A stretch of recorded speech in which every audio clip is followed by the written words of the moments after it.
The United States has fully withdrawn its forces from Afghanistan to officially end 20 years of occupation.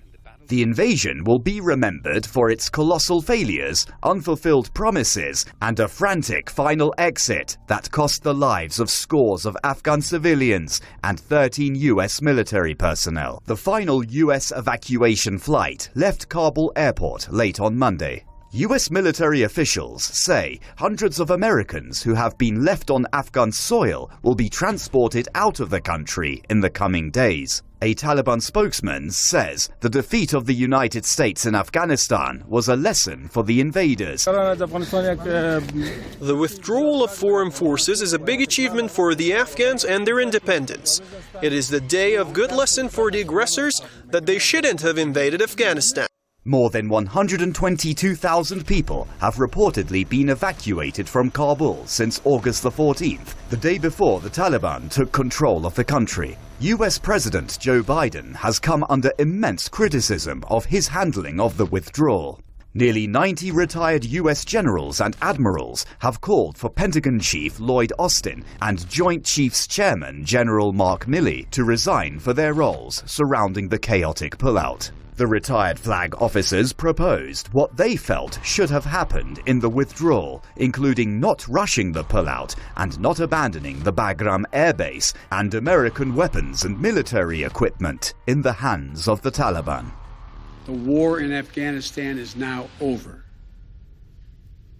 I'm the fourth president who has faced the issue of whether and when to end this war.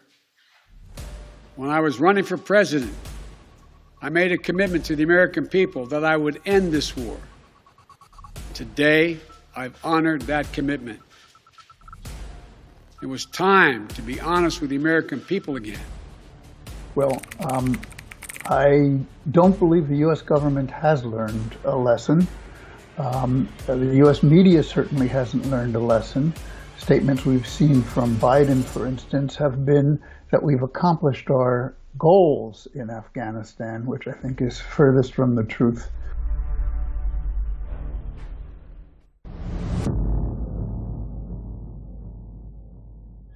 The US invaded Afghanistan in 2001 following the 9/11 attacks under the pretext of so-called war on terror.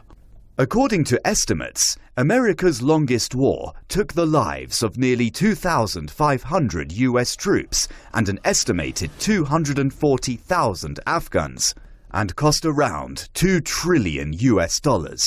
Thousands of Afghan civilians were also maimed during the years. The estimated interest costs of the war are expected to top $6.5 trillion by 2050. I think the U.S. went in there 20 years ago, removed the Taliban, and now the Taliban is back, perhaps stronger than ever. It seems like it's an utter defeat for the United States. The war has left Afghanistan in ruins and devastated the country's infrastructure. Just as Saigon marked the humiliating defeat of US geostrategic ambitions in Indochina after 10 years of war and conflict in Vietnam, many analysts now believe Kabul marks the same humiliating defeat in Central Asia. You know, after the Vietnam War, there was something they called the Vietnam Syndrome. The American people didn't want to go into that kind of war ever again. And I believe we're seeing the beginning of an Afghan syndrome. The American people think it was a mistake, don't want to see it again. The trillions of dollars that went into Afghanistan could have been used to help the Afghani people or for the American people. The botched military occupation is likely to trigger a refugee crisis in the Middle East and beyond. When it comes to Afghanistan and the wider region, Washington and its allies have proved after 2 decades that they have nothing to offer but misery and despair.